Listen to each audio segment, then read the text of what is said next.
சரி, இப்ப இந்த ஐயப்பன் மேல இவ்வளவு கிரஷ் இருக்கே, யார் இந்த ஐயப்பன்? இந்த ஐயப்பன் கோயிலுக்கு நம்ம போய் பார்த்தா என்ன அப்படிங்கிறது இருக்கு இல்லையா? அப்படிதான் ஆரம்பிச்சது. நான் சொன்ன சின்ன வயசுல இருந்தே நான் கோவில் பக்கத்துல இருந்தாலும் கோவிலுக்குள்ள போகணுங்கிற விளைவு வந்து அப்பெல்லாம் பெருசா வரல. அப்ப என்னன்னா, என்னைக்காவது ஒரு நாள் ஃபோர்ஸ் பண்ணி இன்னைக்கு ராமநவமி அப்படின்னா வீட்டுல கோயில் ஃபோர்ஸ் பண்ணி கோயிலுக்கு போனா கோயிலுக்கு போறதுங்கிறது இருந்தது. நானா முடிவெடுத்து போறதுங்கிறது வந்து ஃபர்ஸ்ட் டைம் ஒரு ஐயப்பனுக்கு மாலை போட்டு ஐயப்பன் கோயிலுக்கு போவோம், சபரிமலைக்கு போவோம், இது என்னங்கிறத பார்ப்போம். இந்த எக்ஸ்பீரியன்ஸ் சொல்றாங்களே, இது உண்மையிலேயே டிரான்ஸ்ஃபார்ம் ஆகுறாங்களா, மனதளவில் இவன் திருந்துறானா, அல்லது உடல் அளவுல சும்மா ஒரு குடியை நிறுத்துறதுக்காக, ஒரு கெட்ட பழக்கத்தை நிறுத்துறதுக்காக, ஒரு பிரேக் கொடுக்கறதுக்காக இதை யூஸ் பண்ணிக்கிறானா அப்படிங்கறத நமக்கு தெரிஞ்சுக்கணும் அப்படிங்கிறதுக்காக நான் மலைக்கு மாலை போட்டேன். அப்ப என்னுடைய கரெக்டா ஒரு 48 நாள் முடிஞ்சு இருமுடி கட்டி சபரிமலைக்கு போற நாள் வந்தது. குருசாமி வந்தாரு, எல்லாரையும் கூப்பிட்டு போனாங்க. அந்த கரிமேலிங்கிறது இருக்கு இல்லையா, ரொம்ப கஷ்டமான ஒரு இடம்.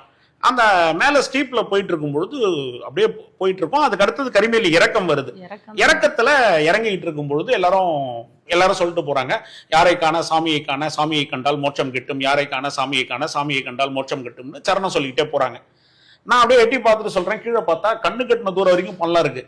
சாமியை கண்டா ஏன்டா மோட்சம் கிட்டும், சரிக்கு விழுந்தா இப்பவே கிட்டும், இது ஏன்டா சாமியை போய் கஷ்டப்பட்டு பார்க்கணும் அப்படின்னு கிண்டல் பண்ணி சொல்லிட்டு ஒரு 3 ஸ்டெப் எடுத்து வைக்கிறேன்.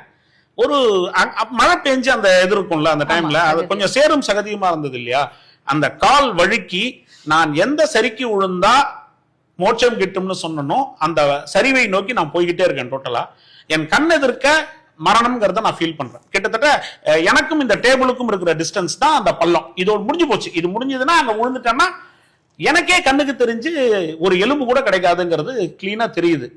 கீழே போயிட்டேன். ஒரு எட்ஜில் வந்து என்னன்னா, பின்னாடி வந்த ட்ரூப்ல ஒரு ஆந்திரால இருந்து வந்த ஒரு ஐயப்ப சாமி கோஷ்டியில ஒருத்தர் இடுப்புல கை கொடுத்து என்ன இப்படி தள்ளி விட்டார். இடுப்புல தள்ளி விட்ட உடனே இந்த பக்கம் வந்து விழுந்தேன். மலை இருக்கிற சைடு, பள்ளம் இருக்கிற சைடு இல்லாம மலை இருக்கிற சைடு வந்து விழுந்தேன். அவரு ஒரு தெலுங்குல திட்டுறாரு. எனக்கு தெலுங்கு தெரியாது, ஆனா திட்டுறாருங்கிறது மட்டும் தெரியுது.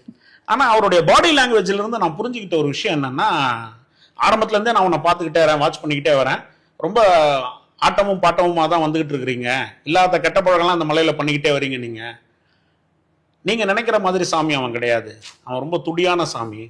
அவன் வந்து ஒரு பவர்ஃபுல் காட். அவன் இதே எண்ணத்தோட நீ போனீங்கன்னா மலை ஏற முடியாது, சாமியை பார்க்க முடியாது.